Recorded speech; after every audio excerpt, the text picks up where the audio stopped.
नमस्कार साथियों, स्वागत है आप सभी का study and grow YouTube platform पर।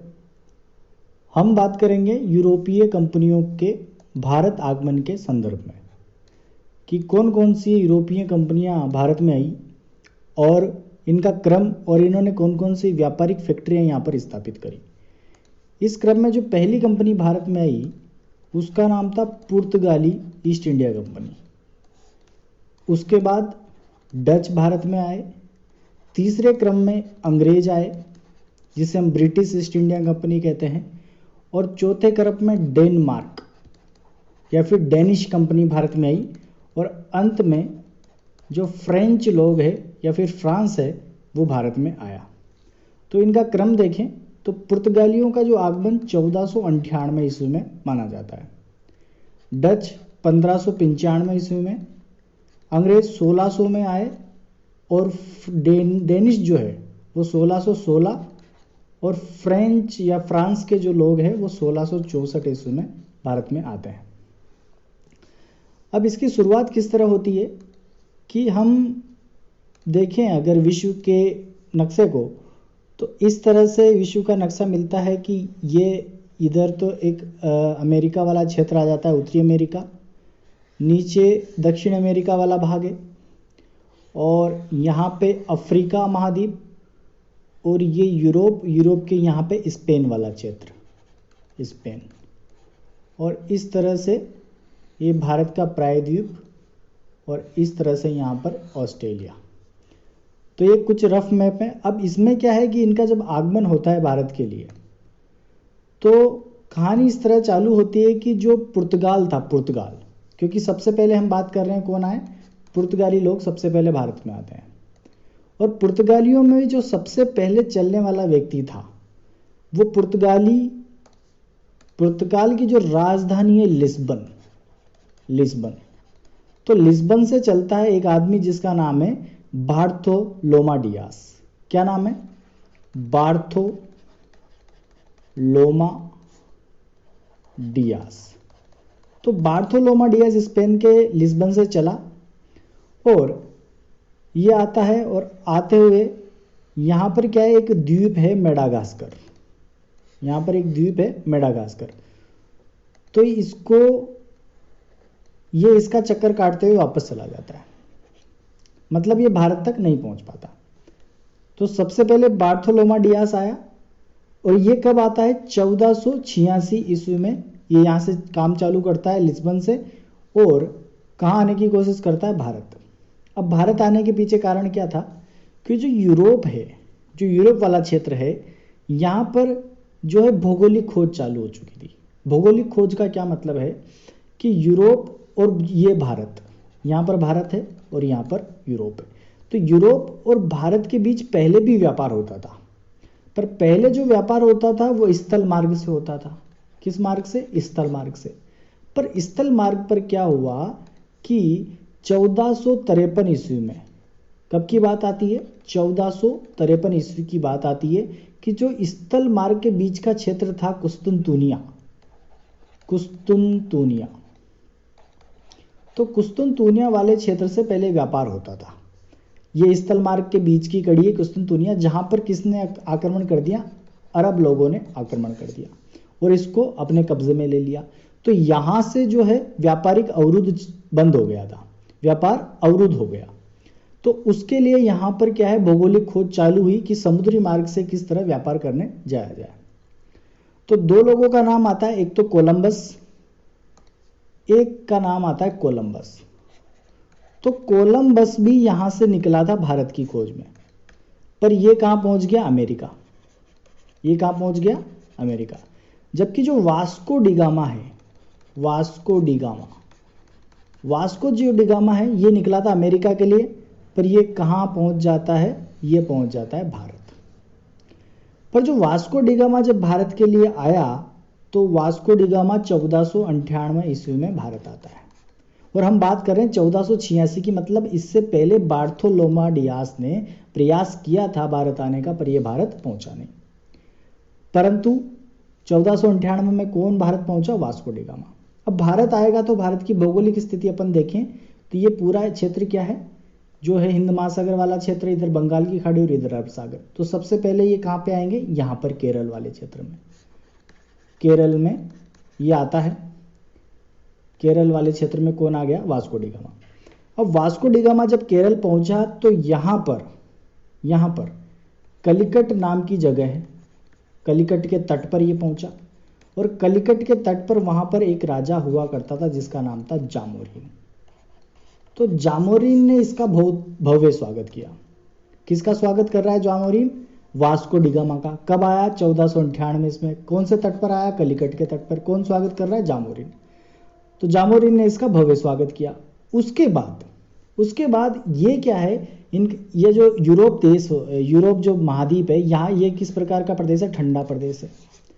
और ठंडा प्रदेश है तो यहाँ पे जो मीट वगैरह ये खाते हैं लोग, या फिर जो मांस का सेवन करते हैं, तो इस मांस को सुरक्षित रखने के लिए यहाँ पर मसालों की जरूरत होती है। तो कलिकट वाले क्षेत्र से जो भी मसाले या सामग्री ये व्यापार के लिए वापस लेके गया वास्को डी गामा। कहाँ पर लेके गया, वापस यूरोप लेके गया। तो ऐसा माना जाता है कि जो ये सामान लेके गया यहाँ से इसने 60 गुना मुनाफा कमाया। 60 गुना मुनाफा ये कमाता है। 60 गुना मुनाफा का मतलब समझ रहे हो, मान लो 1 रुपए की चीज है तो इसने वहां जाके 61 रुपए में बेची और 60 रुपए इसके बचे। तो यहां जब इसने यूरोप में जाके इन चीजों की बारे में बताया तो इसको पता चला कि ये तो यार काफी अच्छी चीज है।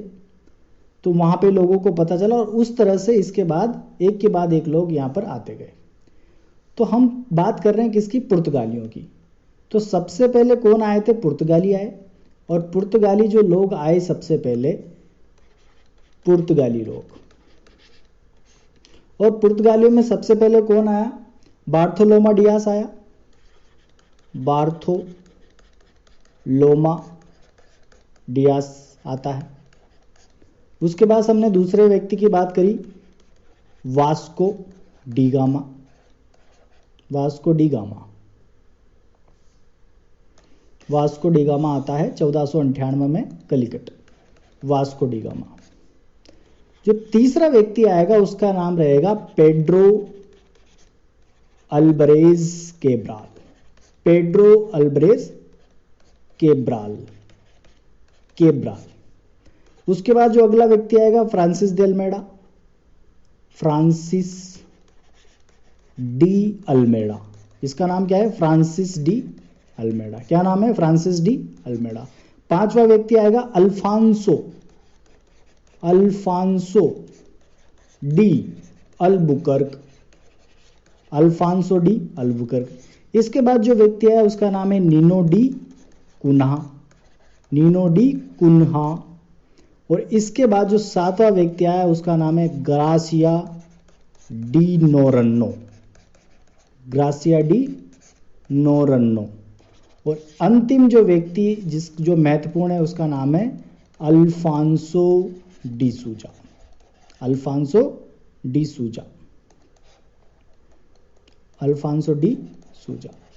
तो इन 8 लोगों का क्रम हमको ध्यान रखना है पुर्तगालियों में। बार्थोलोमा डियास जो 1486 में चला पर पहुंचा नहीं था भारत। ये केप ऑफ गुड होप, ये जो मेडागास्कर का आइलैंड है, और ये जो रास्ता है इसको बोलते हैं Cape of Good Hope. Cape of Good Hope. Cape of Good Hope, इस रास्ते को, ये जो रास्ता है जो समुद्री मार्ग से भारत आने वाला रास्ता है, इसको बोलते हैं केप ऑफ गुड होप। तो यहाँ पर ये जो लोग आ रहे हैं, पहले बार्थोलोमा डियास जो आया 1486 में, पर ये मेडागास्कर होते हुए वापस चला गया, पहुंच नहीं पाया। 1498 में ये व्यक्ति आया वास्को डी गामा, जो निकला तो अमेरिका के लिए था पर पहुंच गया कालीकट। और वहां पर जामोरिन ने इसका भव्य स्वागत किया और इसने 60 गुना मुनाफा कमाता है ये। उसके बाद पेड्रो अल्ब्रेज केब्राल आया 1500 में। और जब ये 1500 में आएगा तो ये 13 जहाजों के साथ आएगा। 13 जहाजों के साथ। अब ये 13 जहाजों के साथ क्यों आ रहा है, क्योंकि इसको पता चला कि भाई वहां पर जो है काफी मात्रा में ऐसी चीजें जो हम यहाँ पर लाके व्यापार करेंगे तो इतना ज्यादा मुनाफा होगा। क्योंकि इसको मुनाफा कितना मिला, 60 गुना मुनाफा इसको मिला। उसके बाद अगला जो व्यक्ति आया उसका नाम था फ्रांसिस डी अल्मेडा। पर फ्रांसिस डी, अभी तक जो लोग आ रहे थे ये तो क्या है व्यापारिक लोग आ रहे थे, पर फ्रांसिस डी अल्मेडा जो आया ये एक वाइसराय बनकर भारत में आया। तो ये 1505 में आया था और 1509 तक यहाँ रहा, पर ये किसके रूप में आया? प्रथम वायसराय। कौन सा वायसराय? प्रथम वायसराय, प्रथम पुर्तगाली वायसराय बनकर ये भारत में आता है। क्या नाम है? Francis de Almeida. तो जहाँ पे प्रथम लग गया इसलिए परीक्षा की दृष्टि से महत्वपूर्ण हो जाता है कि फ्रांसिस डी अल्मेडा जो है प्रथम पुर्तगाली वायसराय बनकर भारत आता है। और भारत आने के बाद इसने एक पॉलिसी चालू की थी जिसका नाम था blue water policy. Blue water policy या फिर नीले पानी की नीति। नीले पानी की नीति। नीले पानी की नीति कौन चालू कर रहा है? फ्रांसिस डी अल्मेडा कर रहा है। ये इसका क्या काम है कि ये वाइसराय बनकर आया था। वाइसराय बनकर आया तो मतलब ये कंपनी के द्वारा भेजा गया प्रथम वाइसराय था। कौन सी कंपनी? पुर्तगाली ईस्ट इंडिया कंपनी। अब ब्लू वाटर पॉलिसी या फिर नीले पानी की नीति का क्या मतलब है कि ये जो समुद्री जो क्षेत्र था जो भारत के लिए एक महत्वपूर्ण है, ये जो आने वाला क्षेत्र है, तो इस पे कब्जा करना चाहते थे पुर्तगाली, क्योंकि बहुत सारे और भी व्यापारी थे इस रास्ते से आने की कोशिश कर रहे थे जिनका हम आगे बात करेंगे। तो फ्रांसिस डी अल्मेडा क्या कर रहा है? एक नीले पानी की नीति लेके आया जिसमें ये अपने आप को सर्वश्रेष्ठ साबित करना चाहते हैं कि जो पानी में, क्योंकि उस टाइम जिसके पास अच्छे जहाज होंगे वही लोग यहाँ पर आ पाएंगे, और जो जहाज वाली जो क्षेत्र है उसमें जिनको दक्षता प्राप्त होगी जहाज़ों को चलाने में, या फिर जो सैनिक साथ में रखते थे ये लोग जो पानी में लड़ सके, वहाँ पे जिनको दक्षता प्राप्त रहेगी वही यहाँ पर जी सकते हैं। तो फ्रांसिस डी अल्मेडा ने ब्लू वाटर पॉलिसी चलाई। उसके बाद अल्फांसो डी अल्बुकर्क का नाम आता है। क्या नाम है? Alfonso de Albuquerque. Alfonso de Albuquerque किसके बाद आया? फ्रांसिस डी अल्मेडा के बाद। अब इसने क्या किया? इसने एक महत्वपूर्ण कार्य ये याद रखना है कि जो बीजापुर है कर्नाटक में, बीजापुर, तो बीजापुर के जो शासक थे उसका नाम था यूसुफ आदिल शाह। क्या नाम है? यूसुफ आदिल शाह। तो यूसुफ आदिल शाह से इसने गोवा प्राप्त किया। और गोवा कब प्राप्त करता है? ये 1510 में। तो बीजापुर के शासक यूसुफ आदिल शाह से इसने क्या प्राप्त कर लिया? गोवा प्राप्त कर लिया। अब यहाँ पर देखो आप, गोवा प्राप्त कब कर रहा है? 1510 में। पर 1510 से लेकर 1961 तक, जब भारत आज़ाद हो गया 1947 में, तब भी ये जो पुर्तगाली है सबसे पहले आए और गए भी कब थे? सबसे लास्ट में 1961 में ये गए थे। तो यहाँ पर ये गोवा प्राप्त कर लेते हैं, अल्फांसो डी अल्बुकर्क। ठीक है। उसके बाद अल्फांसो डी अल्बुकर्क ने क्या प्राप्त कर लिया? गोवा। किससे प्राप्त कर लिया? यूसुफ आदिल शाह से। और इसके साथ ही ये एक यहाँ पर नीति चालू करता है, विवाह की नीति। विवाह की नीति का क्या मतलब है कि ये जो पुर्तगाली जो लोग थे, पुर्तगाली जो बस्तियां थी, वहाँ के लोगों को ये क्या करता था? उकसाता था कि आप भारतीय महिलाओं से विवाह करो, और जब भारतीय महिलाओं से आप विवाह करोगे तो उनके जो है उनके बीच में अपन घुल मिल जाएंगे और वहाँ पर जो है अपनी शक्ति का विस्तार और अधिक हो पाएगा। तो इसने विवाह की नीति पे अपनाई। और पुर्तगाली का वास्तविक संस्थापक भी इसी को कहा जाता है। तो तीन यहाँ पर एक महत्वपूर्ण बातें हैं हो गई इसकी, कि पुर्तगालियों का वास्तविक संस्थापक किसको कहा जाता है? Alfonso de Albuquerque. तो क्या है? अल्फांसो डी अल्बुकर्क, जो किसका कब आया था? 1505 में आया था, सॉरी 1509 में आया था, क्योंकि 1505 से 1509 तक फ्रांसिस डी अल्मेडा रहा था। तो अल्फांसो डी अल्बुकर्क जिसने क्या है? गोवा प्राप्त किया। 1510 में यूसुफ आदिल शाह थे, इसने विवाह की नीति अपनाई। और तीसरी बात, पुर्तगालियों का वास्तविक संस्थापक, पुर्तगालियों का वास्तविक संस्थापक भी किसको कहा जाता है? अल्फांसो डी अल्बुकर्क को कहा जाता है। उसके बाद जो अगला व्यक्ति आएगा, अगला व्यक्ति कौन आएगा? नीनो डी कूना। अगले व्यक्ति का नाम क्या है? नीनो डी कूना। तो नीनो डी कूना भारत में आया। अब नीनो डी कूना ने भारत में आया तो इसने जो पुर्तगाली बस्तियों की बसाने की शुरुआत जो अल्फांसो डी अल्बुकर्क ने की थी, जिसने गोवा को प्राप्त करके यहाँ पे पुर्तगाली बस्तियां बसाई, तो नीना डी कुना ने इनका विस्तार किया। और इनका विस्तार कहाँ कहाँ पर किया इसने दमन दीव वाले क्षेत्र में, हुगली जो बंगाल का क्षेत्र है वहाँ पर, और जो सेंट थोमे कहाँ पर है, मद्रास में जो है जगह, वहाँ पर पुर्तगाली बस्तियां बसाई। पुर्तगाली जो बस्तियां हैं उनको बसाने का विस्तार इसने किया। और इसने एक और अच्छा काम किया, हमारे लिए अच्छा नहीं, इनके लिए अच्छा। इसने क्या काम किया कि गोवा को, जो गोवा वाला क्षेत्र है, उसको मुख्य प्रशासनिक केंद्र बना लिया कि हम यहाँ से ही पूरी जो क्षेत्र है उनका संचालन कहाँ से करेंगे, जो नीतियाँ बनाने का काम कहाँ से करेंगे, गोवा से। तो नीनो डी कुना के काल में क्या हुआ कि गोवा को मुख्य प्रशासनिक केंद्र बनाया गया, और साथ में पुर्तगाली बस्तियों की जो स्थापना और विस्तार जो आगे किया, जैसे दीव, हुगली और सेंट थोमे वाले क्षेत्र में, वो किसने किया, नीनो डी कुना ने। ठीक है, नीनो डी कुना ने। उसके बाद जो अगला व्यक्ति भारत में आता है पुर्तगाली, उसका क्या नाम है, उसका नाम है गार्सिया डी नोरेनो। जो 7वें नंबर पे आता है उसका नाम है गार्सिया डी नोरेनो। और गार्सिया डी नोरेनो जो व्यक्ति है, ये जब भारत में आता है तो इसने जो श्रीलंका वाला क्षेत्र है इस पर भी कब्जा कर लिया। कहाँ पे, श्रीलंका वाले क्षेत्र पे, किसने, गार्सिया डी नोरेनो ने। और श्रीलंका में कौन सा क्षेत्र, जो सिलोन वाला क्षेत्र है। हालांकि पहले इसको सिलोन ही कहा जाता था, बाद में नाम इसका क्या हो गया, श्रीलंका हो गया। तो इसके अधिकांश भाग पर कब्जा किसने किया, गार्सिया डी नोरेनो ने। तो गार्सिया डी नोरेनो जो वायसराय बनकर आया तो वो समय था 1538 का समय। तो यहाँ पर समय की बात करें तो जो नीनो डी कुना है वो 1529 ईस्वी में आया था। ये 1529 ईस्वी में आया था। अल्फांसो डी अल्बुकर्क जो है ये 1529-28 तक भारत में रहा। उसके बाद 1529 में नीनो डी कुना आया, और नीनो डी कुना के बाद गार्सिया डी नोरेनो आया, जिसने 1538 में ये आया और इसने सीलोन वाले क्षेत्र पर कब्जा किया। तो इसके लिए ये फैक्ट ही इंपॉर्टेंट रखना है कि जो सीलोन या श्रीलंका वाला क्षेत्र है उस पर गार्सिया डी नोरेनो ने कब्जा किया था। उसके बाद जो अगला व्यक्ति है जो भारत में आता है उसका नाम है अल्फांसो डिसूजा। अगला व्यक्ति कौन आ रहा है, अल्फांसो डिसूजा। अब अल्फांसो जो डिसूजा भारत में आता है तो ये क्या करेगा, इसके साथ एक पादरी भी भारत में आता है। इसके साथ क्या है, एक पादरी भी भारत में आता है, और उसका नाम क्या है, सेंट जेवियर।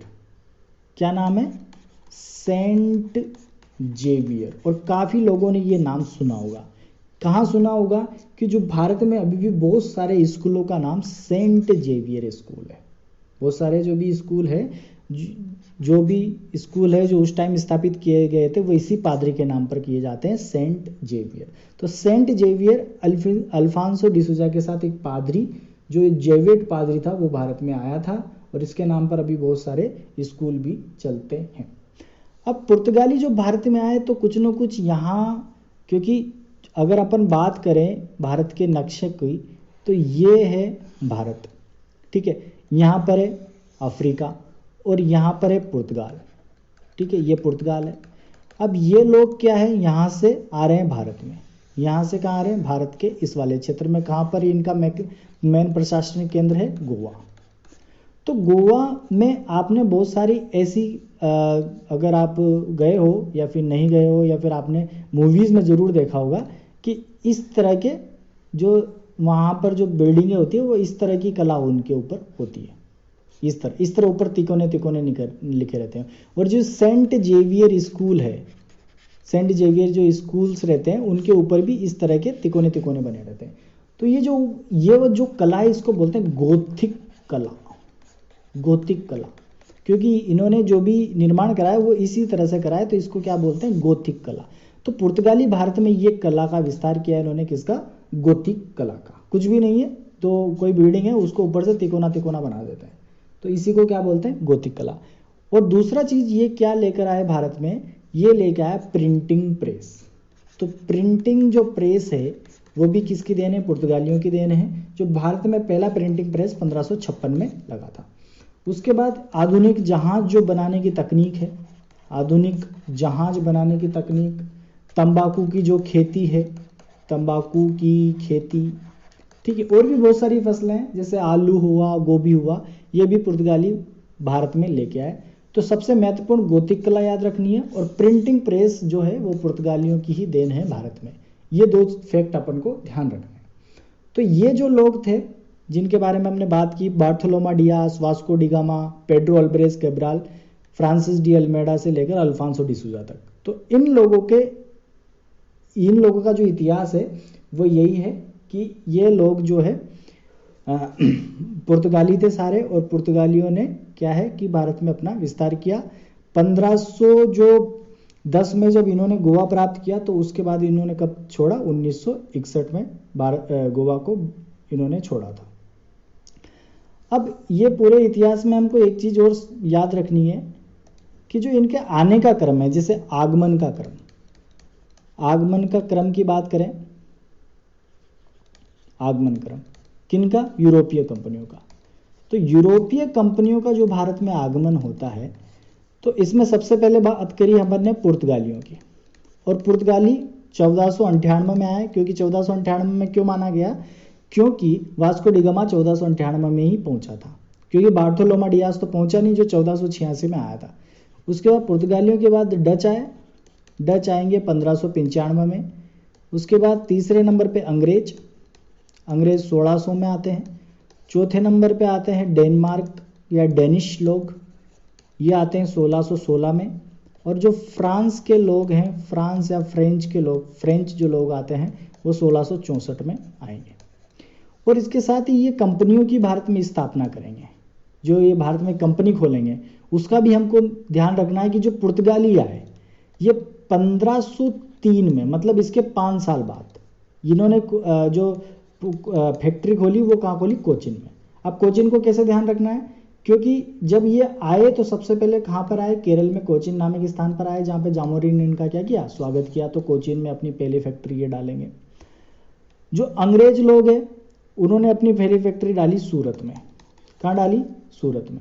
अब ये सूरत में, हालांकि जो है पहली फैक्ट्री का विकास यहाँ पे सूरत में इन्होंने 1608 में चालू तो किया, पर क्या है कि यहाँ के लोगों ने विरोध के कारण, जो मुगल बादशाह था उस टाइम का, उन्होंने इसको काम को बंद करा दिया और इन्होंने फैक्ट्री मसूलीपट्टनम में डाली, जो 1611 ईस्वी में बन के पूरी हो गई थी। पर ये जो कंपनी आदि बनी थी इसको 1613 इसमें इन्होंने पूरा कर लिया। हालांकि शुरुआत पहले सूरत में हो चुकी थी। तो 1608 ध्यान रखना है, और अगर सूरत ऑप्शन में नहीं हो तो मसूलीपट्टनम लगाना। तो अंग्रेजों ने जो अपनी 1608 में सूरत में कंपनी स्थापित करी, पर इसका निर्माण पूरा नहीं हो पाया, तो इन्होंने मसूलीपट्टनम में फैक्ट्री स्थापित करी 1411 में। उसके बाद 1413 में इस सूरत वाली फैक्ट्री का काम पूरा किया। उसके बाद जो डच है, डच ने भी जो फैक्ट्री बनाई वो मसूलीपट्टनम में बनाई, मसूलीपट्टनम में, और इन्होंने 1605 ईस्वी में डचों ने जो मसूलीपट्टनम में फैक्ट्री बनाई। उसके बाद जो डेनमार्क जो लोग थे इन्होंने 1620 ईस्वी में फैक्ट्री का स्थापना किया, और जो फ्रांस लोग थे इन्होंने भी सूरत में जो है अपनी फैक्ट्री की स्थापना की। 1620 में जो डेनमार्क थे इन्होंने ट्रेंकुबार में अपनी फैक्ट्री लगाई थी, ट्रेंकुबार में। और फ्रांस लोगों ने सूरत में अपनी फैक्ट्री लगाई थी 1668 में, 4 साल बाद, इनके आने के 4 साल बाद। तो ये कंपनियों का क्रम और आने का क्रम ये बहुत बार पेपर में पूछा जाता है। तो ये चीज़ हमको ध्यान रखनी है कि इनका कंपनियों का जो है किस तरह आगमन होता है भारत में, और ये यूरोपीय कंपनियां कौन कौन सी फैक्ट्रियां स्थापित करती है भारत में। अब उसके बाद जो एक और छोटा सा टॉपिक है जिसमें कि हम बात करें, तो जब इनके बाद डच आए भारत में, तो उनका छोटा सा इतिहास है वो अपन को देखना है। तो इनके आने के क्रम में अपन देख रहे हैं, तो पहले आए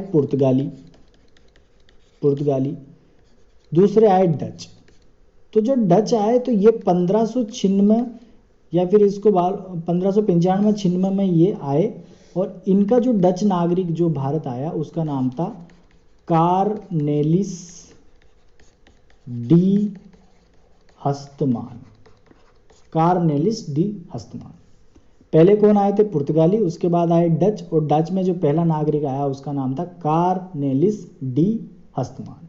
तो ये भी कहाँ होकर आएगा? केप ऑफ गुड होप होकर आएगा, क्योंकि यहाँ पे भारत है और यहाँ पे अफ्रीका है, तो ये यहाँ होकर आया। कहाँ पर? भारत। अब भारत में जब आया ये तो 21 साल के लिए व्यापारिक एकाधिकार लेके आया था।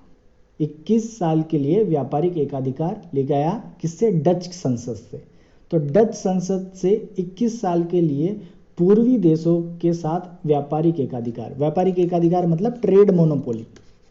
ट्रेड मोनोपोली, क्योंकि ये जो लोग आ रहे हैं इनको कहीं से तो आदेश मिल रहा है तभी ये लोग आ रहे हैं, तो ये व्यापारिक एकाधिकार लेके आता है। और ये क्या है कि भारत और इसके साथ ही इंडोनेशिया के क्षेत्र भी जाते हैं, इंडोनेशिया वाले क्षेत्र, और इंडोनेशिया से ये काफ़ी सारा मसाला लेकर यहाँ पर जाते हैं वापस। ठीक है, तो अब ये जो डच लोग थे इनका जो ये मेन जगह कौन सी है? ये नीदरलैंड, नीदरलैंड या फिर हॉलैंड जिसको बोलते हैं, वो वाला क्षेत्र रहता है।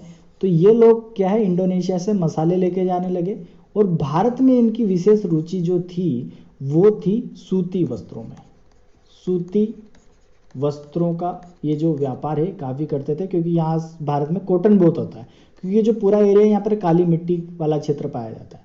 काली मिट्टी वाला क्षेत्र जो महाराष्ट्र वाला क्षेत्र है वो काली मिट्टी वाला क्षेत्र, वहाँ पर क्या है कि कॉटन बहुत अच्छा होता है, तो वहाँ सूती वस्त्रों के लिए ये कॉटन लेकर जाते थे। तो ये चीज़ यहाँ पे इनसे अपन को ध्यान रखनी है। तो डचों के संदर्भ में कौन कौन से महत्वपूर्ण तथ्य हैं कि 1596 में एक डच नागरिक कार्नेलिस डी हस्तमान आता है। ठीक है, और डच संसद से क्या है, डच संसद से 21 वर्ष की ट्रेड मोनोपोली या फिर व्यापारिक एकाधिकार इनको प्राप्त हुआ। ठीक है, और जो डच है इनकी जो ईस्ट इंडिया कंपनी है, डच ईस्ट इंडिया कंपनी, या फिर उसका एक और नाम है वेरिंग दे वेस्ट इंडीसे कंपनी, या फिर इसको ऐसे लिख लो डच ईस्ट इंडिया कंपनी, क्योंकि पूछा यही जाता है डच ईस्ट इंडिया कंपनी। तो डच ईस्ट इंडिया कंपनी 1602 में स्थापना हुई इसकी, और इसको क्या व्यापारिक एकाधिकार प्राप्त हुआ 21 वर्षों के लिए। और इनकी जो मुख्य रुचि थी वो थी सूती वस्त्रों पर, सर्वाधिक निर्यात। हालांकि ये 3 वस्तुओं के लिए फेमस है। एक तो ये नील के लिए, जो भारत में इंडिगो होती थी नील, दूसरा सोरा, और तीसरा जो है सूती वस्त्र।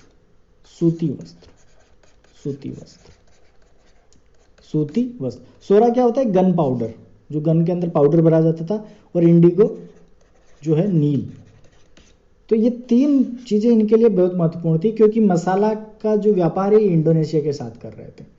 अब उसके बाद हुआ क्या, जो डच है इन्होंने चंद्रगिरी के राजा, कौन से राजा? चंद्रगिरी के राजा। तो चंद्रगिरी के राजा के पास एक क्षेत्र हुआ करता था पुलिकट। तो पुलिकट क्षेत्र पर को इन्होंने चंद्रगिरी के राजा से प्राप्त कर लिया, और पुलिकट क्षेत्र में जब चंद्रगिरी के राजा से इन्होंने प्राप्त किया तो इसको इन्होंने केंद्रीय प्रशासनिक स्थल बनाया। केंद्रीय प्रशासनिक स्थल किसको बनाएंगे? ये पुलिकट को। पुर्तगालियों ने किसको बनाया था? गोवा को। ये बना रहे किसको? पुलिकट को। और यहाँ पर इन्होंने सिक्के ढालने का काम चालू किया, और उन सिक्कों को क्या बोलते हैं? पेगोड़ा। उन सिक्कों को क्या बोलते हैं? पेगोड़ा कहा जाता है। सिक्के ढालने का काम चालू किया, उन सिक्कों को क्या कहा गया? पेगोड़ा। क्षेत्र कौन सा है? पुलिकट। कहाँ से प्राप्त किया? चंद्रगिरी के राजा से। मुख्य रुचि सूती वस्त्रों में थी, बाकी जो 2 चीजें हैं नील और सोरा, इसका भी व्यापार ये करते थे। अब एक महत्वपूर्ण फैक्ट जो बहुत एग्जामों में पूछा गया कि ये जो डच लोग थे ये कुछ ही समय तक भारत में रहे। 1759, ये चीज ध्यान रखनी है, 1759 में अंग्रेजों और डचों के मध्य एक युद्ध हुआ जिसका नाम है वेदारा का युद्ध। वेदारा का युद्ध किसके किस में बीच में हुआ? अंग्रेजों वर्सेस डचों के बीच। तो वेदारा के युद्ध में अंग्रेजों ने बहुत बुरा मारा इनको डचों को और पराजित करके इनको भारत से बाहर निकाल दिया।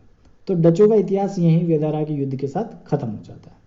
तो इस युद्ध में अंग्रेजों ने डचों को पराजित कर दिया 1759 में, क्योंकि जो व्यापारिक लोग आ रहे थे वो लगातार आए जा रहे थे। कुछ व्यापारी ऐसे भी थे जो जहाँ पर अपनी फैक्ट्रियाँ स्थापित करी, फिर वहाँ पे उनके आसपास संघर्ष चालू हो गए कि अब यहाँ पर सब व्यापारिक एकाधिकार लेके आ रहे हैं 21 वर्षों का। हालांकि इन्होंने बाद में जो डचों ने इंडोनेशिया के साथ व्यापार चालू रखा, पर इनको भारत से निकाल दिया कि इन्होंने अंग्रेजों ने। कौन से युद्ध में?